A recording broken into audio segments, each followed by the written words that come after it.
अगर आप ऊंचा सुनते हैं या आपके कानों में मुख्तलिफ़ तरह का शोर आता है या फिर आवाज़ तो आ जाती है, अल्फाज की समझ नहीं आती, या फिर आपका बच्चा रिस्पॉन्स नहीं कर रहा, उसकी स्पीच डेवलप नहीं हो रही, वो सुन नहीं रहा या बोल नहीं रहा, तो ये इन्फॉर्मेटिव वीडियो आपके लिए है। देखें, क़ुव्वत समात में कमी उम्र के किसी भी हिस्से में हो सकती है। वो पैदाइश से पहले भी हो सकती है, पैदाइश के बाद भी हो सकती है।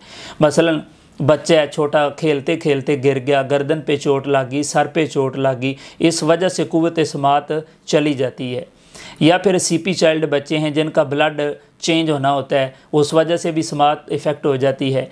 इसी तरीके से गर्दन तोड़ बुखार हो गया तो आपकी समात कमज़ोर हो सकती है। बड़ों की अगर बात करें तो कोई एक्सीडेंटल सिचुएशन क्रिएट हो जाती है जिस वजह से आपकी क़ुव्वत समात कमज़ोर हो जाती है या कानों में शोर आना शुरू हो जाता है। या फिर कुछ लोग हैं जिनको बीपी का प्रॉब्लम है, शुगर का इशू है, या फिर किसी लंबी देर डिज़ीज़ का शिकार रहने की वजह से उन्हें हैवी मेडिकेशन करनी पड़ जाती है, उस वजह से आपके कानों में शोर आना शुरू हो जाता है या आपकी समात कमज़ोर हो जाती है। डायबिटीज़ एक बहुत बड़ा इशू है, एंजाइटी एक बहुत बड़ा प्रॉब्लम है, हैंड फ्री लोग इस्तेमाल कर रहे होते हैं, या फिर किसी बड़े फैक्ट्री एरियाज़ के अंदर लोग जॉब कर रहे होते हैं, हैवी मशीनरी चल रही होती है, मुसलसल शोर की वजह से आपके कानों में समात चली जाती है, यानी शोर आना शुरू हो जाता है और समात कमज़ोर हो जाती है। तो बाय द वे, जो भी प्रॉब्लम है, उम्र के किसी भी हिस्से में आपको रियलाइज़ हो कि आपका बच्चा रिस्पॉन्स नहीं कर रहा या आपको बजाते ख़ुद बार बार ये कहना पड़ता है कि भाई अपनी बात रिपीट करें, हाँ जी आपने क्या कहा वगैरह वगैरह, तो उस सूरत में आप कहीं ना जाएं, सिर्फ कसूर हेयरिंग सेंटर की टीम से रब्ता करें। हमारी कसूर हेयरिंग सेंटर की ब्रांचेस पाकिस्तान के बड़े शहरों के अंदर है, उसमें लाहौर है, कराची है, पिंडी इस्लामाबाद है, कसूर है, दीपालपुर है, और इसी तरह लोधरा में है।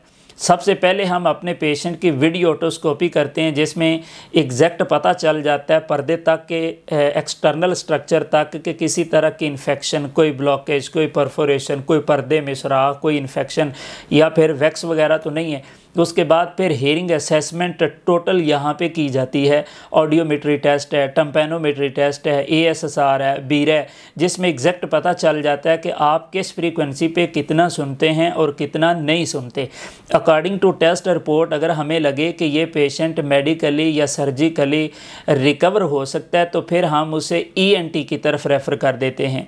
अगर लगे कि नहीं, इसके लिए हेयरिंग एड ही आखिरी ऑप्शन है, तो फिर हेयरिंग एड हमारे पास हर तरह का वेल है।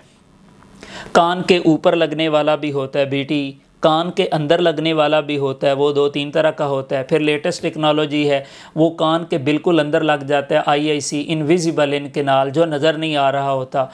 फिर अगर इसकी फ़ीचर्स की मज़ीद बात करें, कुछ हैं हेयरिंग एड जो ब्लूटूथ कनेक्टिविटी वाले होते हैं, कुछ हैं जो TV कनेक्टर वाले होते हैं, कुछ रिचार्जेबल डिवाइसेस भी हैं, सेल वाली भी तो होती हैं, ठीक है, जेब में रखने वाली भी होती हैं। तो बहरहाल अगर वो ज़रूरत है आपकी तो हम वो अकॉर्डिंग टू टेस्ट रिपोर्ट आपको बताते हैं कि what is best for you, ठीक है। उसमें एग्जैक्ट हम बता देते हैं पेशेंट को कि ये वाली डिवाइस आपकी रिपोर्ट की रिक्वायरमेंट को मुकम्मल तौर पे पूरा करेगी।